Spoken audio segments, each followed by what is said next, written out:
जी उत्तराखंड से। राधा वल्लभ श्री हरिवंश। महाराज जी आपके चरणों में कोटि कोटि प्रणाम।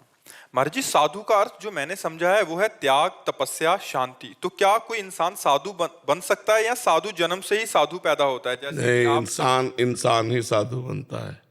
घोर दुराचारी, पापी, नीच आचरण वाला भी साधु बन सकता है। अपिचेत सुदुराचारो भजते माम अनन्य भाग साधुरेव शमंतव्या सम्यक व्यवसिता। ऐसा घोर दुराचारी रहा है लेकिन वो भगवान की शरण में आ गया और अब लो नसानी अब ना सही हो सो साधु हो गए। कुछ जन्म से होते हैं, कुछ कर्म से होते हैं। समझते हो? कुछ जन्म से होते हैं जो महापुरुष होते हैं, आचार्य कोटि के होते हैं, भगवान के समान आते हैं और जगत का कल्याण करके अंतर्ध्यान हो जाते हैं। कुछ अपने जैसे लोग होते हैं, माँ के गर्भ से पैदा हुए साधारण मनुष्य की तरह, और फिर जब संतों का संग मिला तो ज्ञान हुआ तो भजन करते करते स्वयं संत बने। कहे तो समझ पाए? कुछ कर्म से संत होते हैं, कुछ जन्म से होते हैं। जो कारक महापुरुष होते हैं आचार्य, ये जन्म से संत होते हैं, और जो कर्म से होते हैं वो साधारण पुरुष की तरह जन्मते हैं और भजन साधन करके असाधारण पुरुष हो जाते हैं। जी महाराज जी साधु और सन्यासी में कोई भेद है क्या?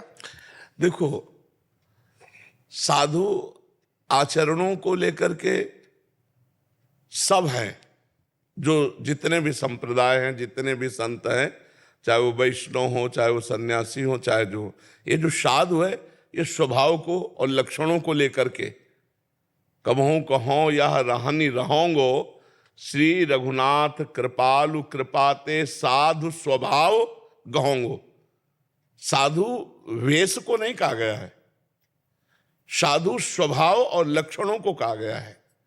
अगर वो तितिक्षवः कारुणिकाः सुहृदा सर्वदेहिनाम, जो भगवान ने वर्णन किया, सहनशील, सब कुछ सह जाए, मान अपमान दुख सुख लाभ हानि सब द्वंद्व, गर्मी सर्दी जन्म मृत्यु, इन सारे दुखों से वो पार हो चुका है, द्वंद्व विमुक्ता। जो मान रहित है, जो मोह रहित है, जो सब में भगवान का दर्शन करता है, जो पूर्ण रूप से परम शांति भगवत स्वरूप को प्राप्त हो गया, ये सब जैसे गोस्वामी जी कह रहे हैं कि कबहों का हो या रहानी रहोंगो श्री रघुनाथ कृपालु कृपाते साधु स्वभाव गहोंगो। जथा लाभ संतोष सदा काहू सो कछु न चाहोंगो। पहली संत की लक्षण साधु के कि किसी से कोई याचना नहीं, जैसे भगवान रख रहे हैं उसी में राजी, महलों में राखे चाहे झोपड़ी में बास दे।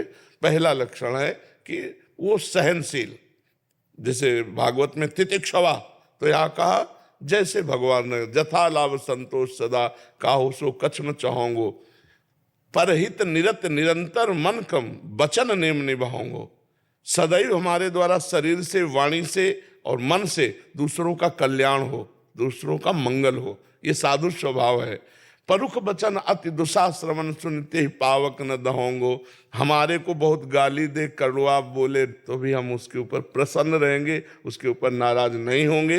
ये साधुता के लक्षण हैं, जो पैंट शर्ट में भी हो सकते हैं, दंड लिए सन्यासी में भी हो सकते हैं, वैष्णव में भी हो सकते हैं। तो साधु कोई भेष मात्र को नहीं कहते, साधु कहते हैं लक्षण मात्र को। अब सन्यासी जो गृहस्थ का त्याग करके वैराग्य मार्ग में चला गया उसे सन्यासी कहते हैं। लेकिन साधु में कोई भी हो सकता है, कोई भी हो सकता है। मतलब वो स्त्री हो सकती है, वो पुरुष हो सकता है, वो जवान हो सकता है, वो बूढ़ा हो सकता है, वो गृहस्थ हो सकता है, वो विरक्त हो सकता है।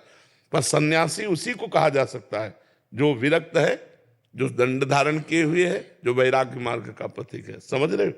महाराज जी मैं बात पूछना चाह रहा था कि जैसे अभी आपने ये बताया साधु कभी क्रोध नहीं करते, ऐसा बताया। अभी मैं प्रयागराज कुंभ गया था, मुझे मौका मिला वहां पे, तो वहां पे एक साधु जी थे, संत थे, और हवन कुंड उनके आगे था। तो उनसे वार्ता पैर छूने में ही उनको इतना क्रोध आया कि उन्होंने मतलब, तो उस वक्त हमें ये लगा कि मतलब उनको अपना इस तरीके का आचरण जो है हमें अनुचित लगा वहां पे। तो ये हम किसी की समीक्षा नहीं करेंगे, पर इतना जरूर कहते हैं कि काम क्रोध मदमान न मोहा लोभ न क्षोभ राग नहीं द्रोहा। जिनके कपट दंभ नहीं माया तिनके हृदय बसहु रघुराया। जहां काम नहीं, क्रोध नहीं, लोभ नहीं, मोह नहीं, मद नहीं, मत्सर नहीं, कपट नहीं, माया नहीं, छल नहीं, संत सरल चित जगत हित जानि स्वभाव स्नेह। बाल विनय सुन करि कृपा राम चरण रति देहु। संत सरल चित जगत हित, जो जितना सरल हो गया। चावल जब सिद्ध हो जाता है, सिद्ध माने पक जाना, तो जहां से दबाओ वहीं से बोले अब सिद्ध हो गया, और अगर कड़ा है तो बोले सिद्ध नहीं हुआ। नहीं, तो इन विकारों को मिटाना ही साधुता है। अब जितने जन्म में मिटा पावे, इसीलिए हमने कहा साधुता लक्षणों से है, वेश से नहीं है। अब अलग अलग स्वभाव, अलग अलग स्थितियां, अलग अलग भाव के नहीं, तो स्थिति आना एक अलग बात है। स्थिति बहुत, वो स्थिति का नाम साधुता है। महाराज जी, हमारा दोष दर्शन ना हो इसके लिए हम क्या करें? उनको प्रणाम करके, ऐसे लोगों के एक बार जैसे हम आपसे मिले और आपका व्यवहार ऐसा हुआ तो हमको फिर दूरी बना लेना चाहिए, लेकिन उनकी निंदा नहीं करनी चाहिए, उन पर दोष दर्शन नहीं करना चाहिए। उससे क्या होगा, हमारा बिगड़ जाएगा भाव। तो ऐसा नहीं होता कि सब एक जैसे स्वभाव के हों, अलग अलग स्वभाव के होते हैं।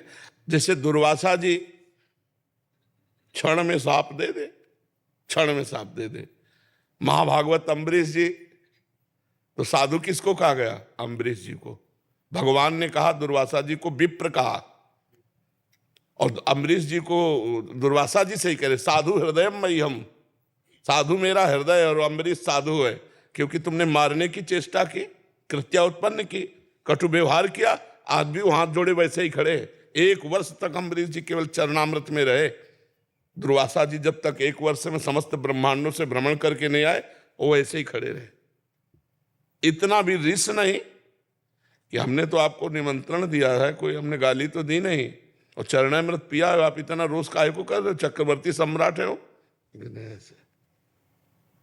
कहीं भी गुस्सा नहीं। और जब लौट के दुर्वासा जी अम्बरीश जी के चरणों में गए तो उन्होंने यही कहा कि हे भगवान, जीवन भर जो मैंने भजन साधन तपस्या साधना की, वो सब दुर्वासा जी को प्राप्त हो जाए और आप शांत हो जाओ। तो सुदर्शन चक्र शांत हो गए। अपना अहित करने वाले को पूरे जीवन का भजन दे दिया। ये है भक्त और साधु, पर अलग अलग स्वभाव है। हम स्वभावों की तरफ न जाकर भाव में जाए कि सब में भगवान बैठे हैं। कोई हमें दंड मिलना था तो भगवान ने पिटवा के हमारा वो दंड दूर कर दिया, ऐसा भाव को सोच ले। कृष्ण कुमार सिंगला जी।